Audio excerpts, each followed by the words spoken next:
জেলতেই মৰক অখিল গগৈ।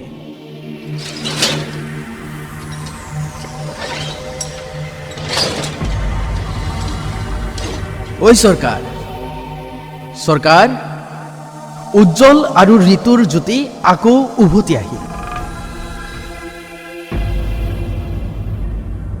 এই চৰকাৰ, সাৱধান সাৱধান হ চৰকাৰ।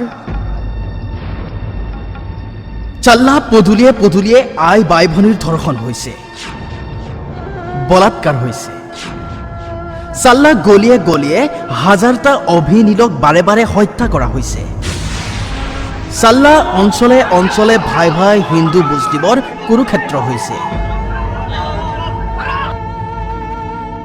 আৰু সকলো মাছ ধৰিবৰ বাবে আইন নামৰ যিখন টঙিজাল তহঁতে পাতি থৈছ, ৰৌ বৰালিবোৰ তাৰ পৰাচোন জঁপিয়াই পাৰ হৈ গৈছে। ৰৈ গৈছে দনিকণা, পুঠি, মোৱাবোৰ। কলমৰ সাফৰে মাৰিছিলোঁ, নিজৰ বাক স্বাধীনতাক ধোৱা চাঙত তুলি শিকলিৰে মেৰিয়াই মেৰিয়াই বান্ধি থৈছোঁ। ৭০ বছৰীয়া সংবিধানে দিয়া জনতাৰ বাক স্বাধীনতা, জনতাৰ কণ্ঠ ৫ বছৰীয়া চৰকাৰে কফিনত ভৰাই শ্মশান যাত্ৰা কৰাইছ। দিয়ক ৰাইজ, দিয়ক, জোৰছে তালি বজাওক। মোৰ লগত ডিঙিৰ শিৰ ফুলাই চিঞৰক, আকৌ এবাৰ স্বেচ্ছাচাৰী চৰকাৰ, আকৌ এবাৰ স্বেচ্ছাচাৰী চৰকাৰ। मेरे प्यारे भाइयों और बहनों, एक सवाल आप लोगों के लिए। কেব গুচি কাহ হ'ল? আপোনালোকৰ হুঁচ অহা নাই এতিয়াও? অখিল গগৈ সখীজন নদী বান্ধৰ কামো আৰম্ভ হ'ল, আপোনালোকৰ হুঁচ অহা নাই এতিয়াও? অসমৰ তেল গেছ সকলো উদং হ'ল, আপোনালোকৰ হুঁচ অহা নাই এতিয়াও? আপোনালোকে জানেনে ৰাইজ, আমি এনেকুৱা এখন দেশৰ নাগৰিক, আমি এনেকুৱা এখন ৰাজ্যৰ নাগৰিক য'ত পেট্ৰলৰ লিটাৰ ৫৫ টকা হওঁতে প্ৰতিবাদ হয়, আৰু ৮০-৯০ টকা লিটাৰ হ'লে দেশৰ বিকাশ হয়, হাত চাপৰি বজোৱা হয়। ৰাইজ, আমি এনেকুৱা এখন ৰাজ্যৰ নাগৰিক য'ত চৰকাৰক ছাপোৰ্ট কৰিলে ৭ খুন মাফ আৰু প্ৰতিবাদ কৰিলে চিধাই হাৱালাত।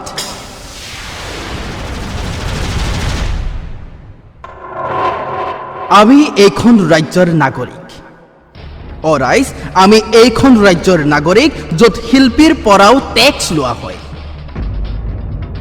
ৰাইজৰ টকাৰে ৰাইজকেই টুপি পিন্ধোৱা হয়, আকৌ বানপানী আহিলে ৰাইজৰ ওচৰতেই হাত পাতি সহায় বিচৰা হয়, আৰু তাকেই যদি তাচ্ছিল্য উপলুঙা কৰে, তেনেহ'লে দীপজ্যোতি গগৈৰ দৰে সবল প্ৰতিবাদী কণ্ঠক কাৰাগাৰলৈ নিক্ষেপ কৰা হয়। হয় ৰাইজ, হয়।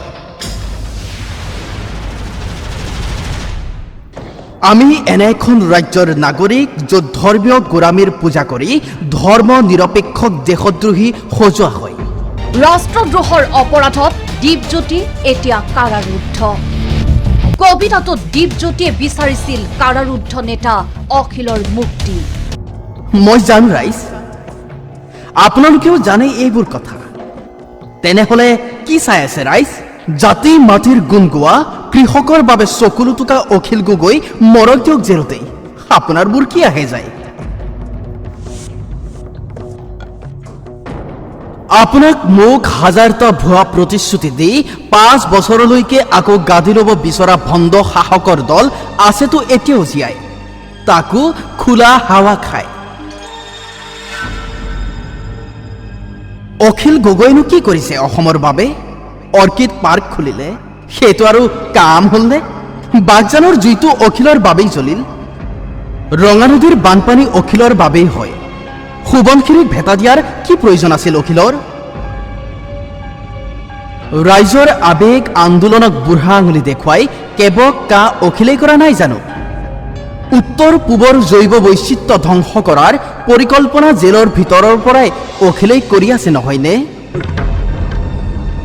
EIA 2020 অখিলেই গৃহীত কৰিবলৈ লৈছে নহয়? দিহিং পাটকাইৰ চেলেকিত অখিলেই কয়লা খন্দাৰ অনুমতি দিছে নহয়?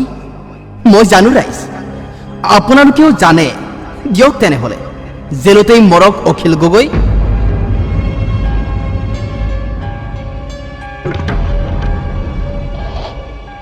সকলো কোভিড পজিটিভ 2-3 দিন বা এক সপ্তাহত নিগেটিভ হৈ গৈছে, কিন্তু অখিল বা পলিটিক্স বা মই জানো ৰাইজ, আপোনালোকেও জানে, তেনেহ'লে মোৰ লগত কিয় চিঞৰা নাই জেলতেই মৰক অখিল গগৈ বুলি?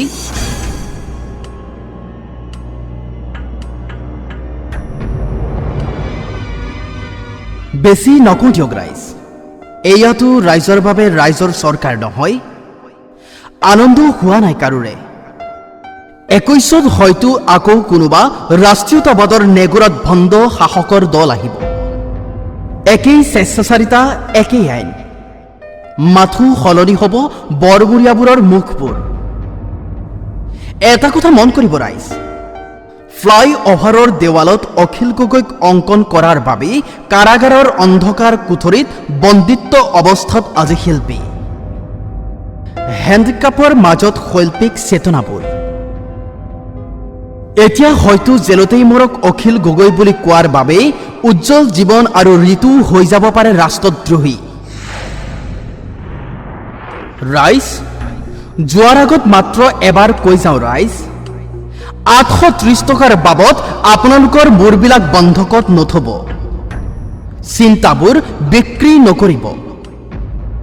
2000 টকাৰ বাবে ভোটবোৰৰ দৰদাম কিন্তু কেতিয়াও নকৰিব। জাতীয়তাবাদৰ জয়গান নাগালে অসমী আইজনী শেষ হৈ যাব ৰাইজ। বিদেশী বনিয়াৰ ওচৰত দেশখন বিক্ৰী হৈ যাব। হিন্দু বাংলাদেশীয়ে অসমীয়াৰ বুকুত গুৰিয়াই যাব। তথাপিও জেলতেই পচিব নেকি অখিল গগৈ? আহক ৰাইজ, ৰাষ্ট্ৰদ্ৰোহীৰ টেগলাইন পালেও এই স্বেচ্ছাচাৰী শাসকক আমি সকীয়াই যাওঁ। ঐ চৰকাৰ, মনত ৰাখিবি, কোৱাৰীতকৈ বহলকৈ মুখ মেলিলে মুখ ফাটি যাব পাৰে। গতিকে সাৱধান হ চৰকাৰ, সাৱধান।